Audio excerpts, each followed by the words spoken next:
Hey everyone, welcome to a brand new deep dive. Yeah. This time we're going all the way to Japan. We're diving into the world of Ikigai. Ikigai.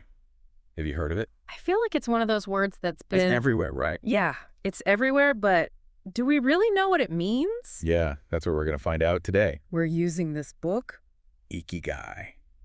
The Japanese Secret to a Long and Happy Life. by Héctor García and Francesc Miralles. They went and did all the research for us. Yeah, so we don't have to. Exactly. So what is Ikigai? You know, it's more than just a word. Right, It's this philosophy. a way of life. Yes, exactly. A way of life focused on finding your purpose. Finding that reason to get up in the morning.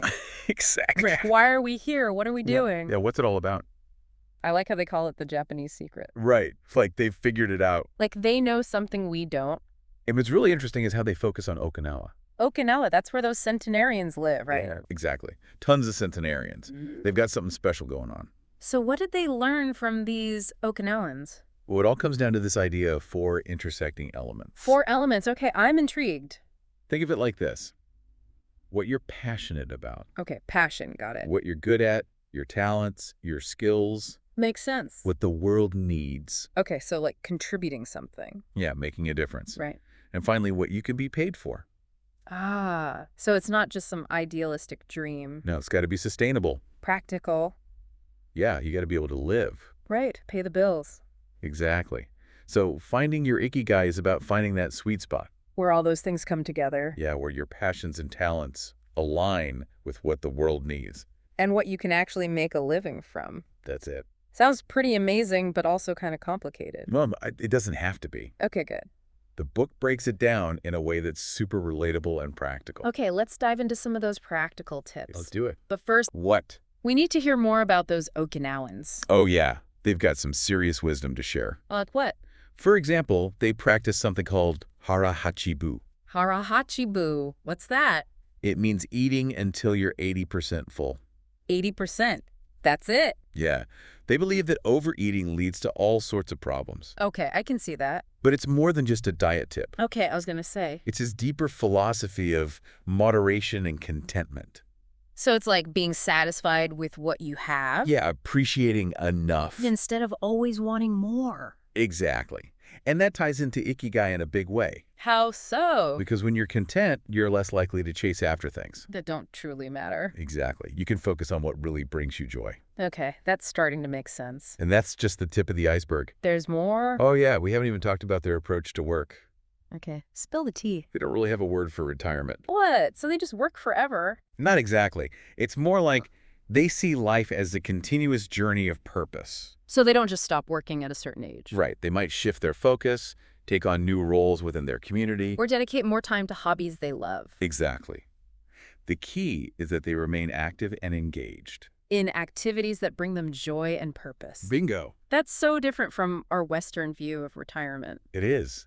Yeah. And it makes you wonder, are we doing it wrong? Right. Maybe we need to rethink our whole approach to work and aging. I think so.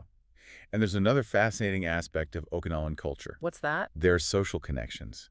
They have these strong support networks called moai. Moai. Okay, what are those? They're groups of people who come together for all sorts of reasons. Like what? Socializing, sharing resources, supporting each other through tough times. So it's like having a built-in safety net. Exactly. And the book suggests that these moai play a big role in their longevity. So it's not just about diet and exercise, it's about community, too. Yeah, feeling connected and supported is crucial. This is all so fascinating. I know, right? And we've only just scratched the surface. I'm ready to go deeper. You But don't- first, Oh yeah, we need to take a quick break. we'll be right back with more insights from Ikigai and the Okinawan way of life. So we were just talking about how important those social connections are in Okinawa. Yeah, those moai sound like a pretty amazing support system. Right. It's like having a built-in group of friends and family who always have your back. I can definitely see how that would contribute to a sense of well-being and longevity. Absolutely. But there's so much more to the Okinawan lifestyle that contributes to their long and happy lives. Okay, I'm all ears. What else can we learn from these centenarians? Well, let's start with their diet. It plays a huge role in their health and longevity. Okay, so what do they eat? Is it all like seaweed and tofu? They do eat a lot of seaweed and tofu, which are both incredibly nutritious. I've actually been trying to incorporate more seaweed into my diet lately. Good for you. It's packed with vitamins and minerals. But I'm curious, what else is on the menu for these Okinawans? Their diet is primarily plant-based, with lots of vegetables, sweet potatoes, and fruits. That sounds pretty healthy. Is it hard to stick to a plant-based diet? It can be a bit of an adjustment, but it's definitely doable. I mean, I love a good veggie stir fry, but I'm not sure I could give up meat completely. You don't have to go all in right away. Start by incorporating more plant-based meals into your week. Okay, that's a good starting point. So lots of plants, some seaweed, and what about protein? They get plenty of protein from fish, tofu, and legumes. So it's a pretty balanced diet overall. It is, and they also practice mindful eating. Mindful eating, what's that? It's about paying attention to your food, savoring each bite, and eating until you're satisfied, not stuffed. Oh, that reminds me of that harhachibu concept we talked about earlier. Exactly. It's all about moderation and balance. Okay, I'm definitely going to have to work on my mindful eating habits. It's a practice, that's for sure. But the rewards are worth it. I can imagine. So we've got diet covered. What about exercise? Are these Okinawans hitting the gym every day? Not necessarily. They have a much more integrated approach to physical activity. What do you mean by integrated? It's not like they set aside a specific time for exercise. They incorporate movement into their daily lives. So it's like walking instead of driving, taking the stairs instead of the elevator? Exactly. And they also do a lot of gardening, which is a great form of low-impact exercise. I love gardening. It's so therapeutic. It is, and it gets you moving, which is important for maintaining mobility and strength as you age. Makes sense. So they're not necessarily running marathons or pumping iron, but they're constantly moving and staying active. Exactly, and that's one of the secrets to their longevity. It's inspiring to see how they've woven physical activities so seamlessly into their lives. Right, it's not a chore for them, it's just a natural part of their day. Okay, so we've got diet, we got exercise. What else contributes to this Okinawan magic? Well, we talked about their strong social connections, but it goes even deeper than that. Okay, I'm intrigued. Tell me more. They have this deep sense of community and purpose that permeates every aspect of their lives. Can you give me an example? Sure, they have this concept called yumaru, which emphasizes cooperation and collective responsibility.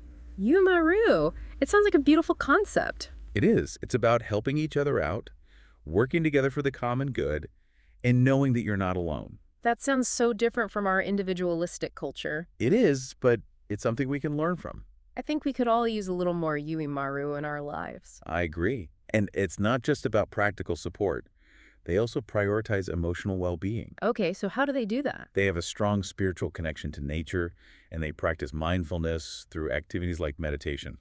So it's a holistic approach to well-being, encompassing physical, mental, and spiritual health.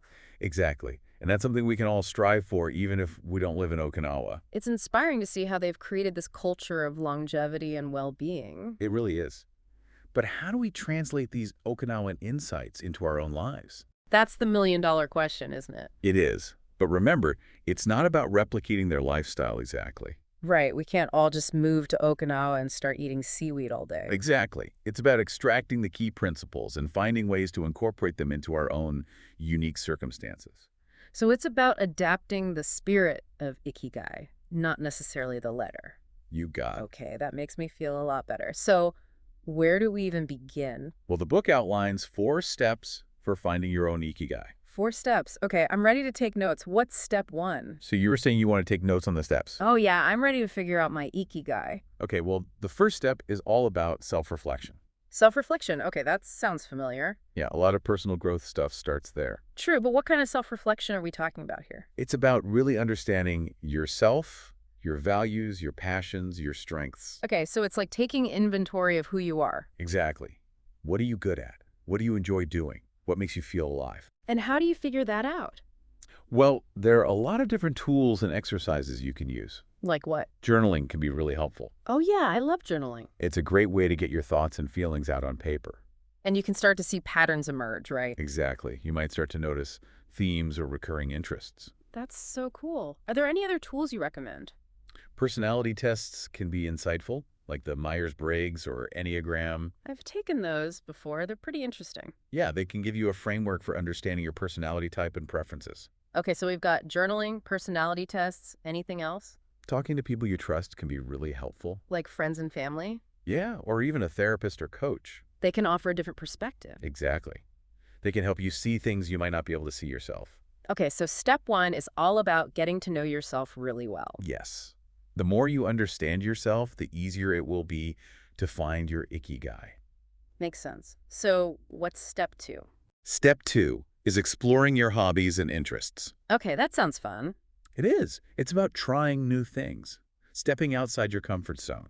So it's not just about the things you already do, it's about branching out. Exactly. Think about things you've always wanted to try, but never had the time or courage. Like learning a new language or taking a pottery class. Exactly. Or maybe it's traveling to a new country or volunteering for a cause you care about. So it's about expanding your horizons and seeing what sparks your interest. Yes. And as you explore, pay attention to those activities that make you feel energized and engaged. Like that feeling of flow we were talking about earlier. Exactly. That's a good sign you're on the right track. Okay, so step two is about exploration and experimentation. Yes. It's about trying new things and seeing what lights you up. What about step three? Step 3 is where things start to get really interesting. Okay, I'm hooked. Tell me more. Step 3 is about connecting your passions and skills to what the world needs. Ah, so it's about finding that intersection between what you love and what makes a difference. Exactly. What problems in the world resonate with you? What skills do you have that could help solve those problems? That's a big question. It is, Yeah. but it's worth pondering. I think a lot of people want to make a difference, but they don't know where to start. Right, and that's where this step comes in. So it's about identifying your unique contribution, your gift to the world. Yes. What can you offer that no one else can? That's a powerful question. What about step four? Step 4 is all about balance. Balance. Okay, that's important. Yeah, it's about finding that sweet spot between all 4 elements of Ikigai. Passion, mission, profession, and vocation. Right. You got it. It's not always easy to balance all 4, I can imagine. but it's worth striving for. So it's about finding a way to make a living, doing what you love, while also making a difference in the world. Exactly. And feeling good about it. It's like the ultimate trifecta. This has been such an eye-opening conversation. I feel like I have a much better understanding of Ikigai now. Me too. It's a powerful concept that can truly transform your life. I'm excited to start putting these steps into practice and see where they lead me. Me too. And remember, the journey of finding your Ikigai is ongoing. It's not a destination, it's a way of life. Exactly. So be patient with yourself, keep exploring, and never stop seeking that which brings you joy and purpose. Well said. I think we've given our listeners a lot to think about today. I hope so. And I hope they're inspired to start their own Ikigai journeys. Me too. Thanks for joining us on this deep dive into the world of Ikigai. We'll see you next time for another fascinating exploration.